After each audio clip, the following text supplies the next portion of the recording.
Los inmigrantes de los pequeños núcleos rurales traen consigo una cultura agrícola, que por otra parte no choca prácticamente con la de esta pequeña población rural y de servicios, que es la Ciudad Real en el siglo XIX, momento en el que la inmigración comienza a acentuarse.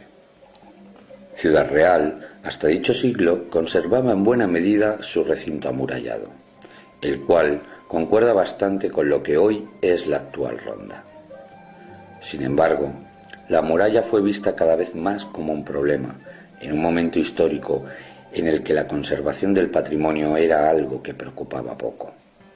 Por ello, a lo largo del siglo XX, las murallas de Ciudad Real sufrieron un deterioro muy importante, y poco a poco, éstas fueron demoliéndose hasta desaparecer.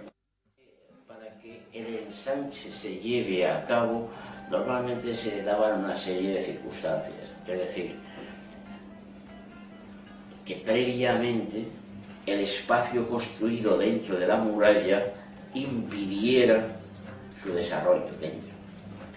Y como consecuencia había que tirar la muralla y producir luego. La ciudad pudo absorber sin problemas la primera población inmigrante. Bien es cierto que una gran parte de esta vivía en chabolas. Lentamente se fueron forjando nuevas viviendas para dar cobijo a esta nueva población. Muchas de ellas eran viviendas cuyas características arquitectónicas apenas sí diferían de la tipología de vivienda de los pueblos de los que provenían los nuevos habitantes. Junto a estas viviendas de estructura rural, también se crean viviendas acogidas al denominado Plan de Casas Baratas, destinadas a funcionarios y cuya tipología y ubicación son de mejor calidad. Estas casas están en el que hoy llamamos barrio de Ciudad Jardín. Esto ocurrió entonces y sigue ocurriendo hoy. Solo falta ya darse una vuelta por Madrid y todavía se ven chabolas en cantidad. Infraviviendas, por una parte.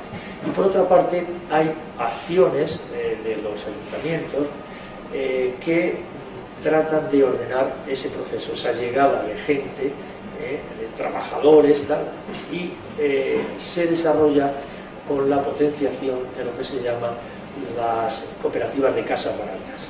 Un caso típico en Ciudad Real es toda la zona de casas baratas, que hoy son realmente grandes casas que están, hay no recuerdo el barrio, de la carretera de Puerto Llano, entre el hospital. Todo eso es de esos años, de los años 30, 40, se llama de casas baratas.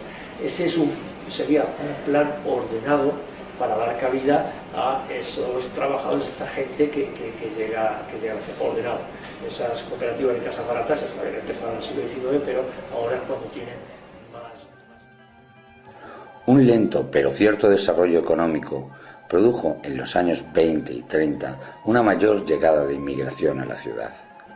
Esto comenzó a plantear la necesidad de expandir la ciudad más allá de los límites que se había mantenido durante siglos, el recinto amurallado, posteriormente convertido en ronda.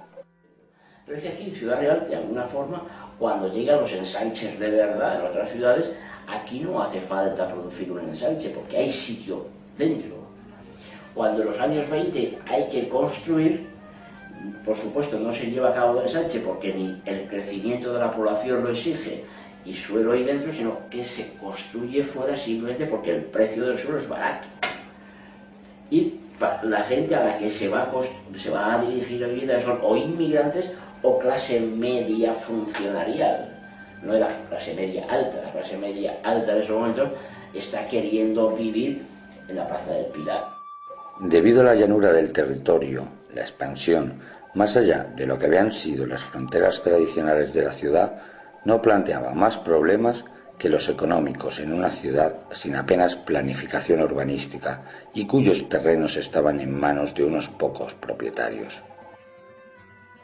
Se ha demostrado de manera clara, sobre todo en los años 30, que el precio del suelo dentro de la ronda era bastante caro.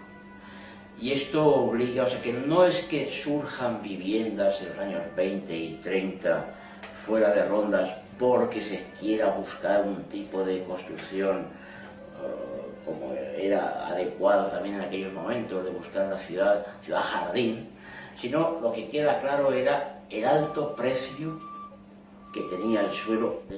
Los propietarios intentaron, cómo no, lograr un máximo aprovechamiento de las parcelas de los nuevos barrios, como el del Larache, inicialmente llamado General Aguilera.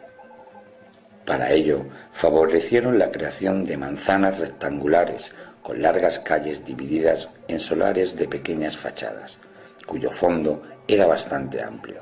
Los primeros barrios que en Ciudad Real aparecen fuera de Rondas son, en primer lugar, el barrio del Larache, que es un barrio claramente de inmigración, pensando sobre todo en la población que genera el ferrocarril, que había llegado a la ciudad en los años 1860, pero que en realidad el gran momento demográfico, el gran crecimiento demográfico aquí se da en la década de los 20. Esto favorecía una tipología de casa de una sola planta. Las habitaciones oscilaban entre 3 y 4 y solían disponer, además de un pequeño patio y de un corral. En este último recinto se criaban algunos animales cuya finalidad era proporcionar un apoyo a la economía familiar. Una fachada entre 8 o 10 metros y un fondo muy grande de casi 20 metros, de manera que se producen una tipología de vivienda con una sola planta, casas de planta baja, con soluciones que van desde la más sencilla, que tiene el acceso en uno de los laterales, la puerta, con el salón dando al exterior y un dormitorio que da hacia el interior, y siempre con un gran patio en el interior. Esta solución puede irse complicando, de manera que hay viviendas que tienen ya la entrada en el centro, en uno de los laterales tendrá el salón y dando al patio posterior la cocina, y en el otro lateral 2 dormitorios, y eso se puede ir complicando ampliando ligeramente las dimensiones.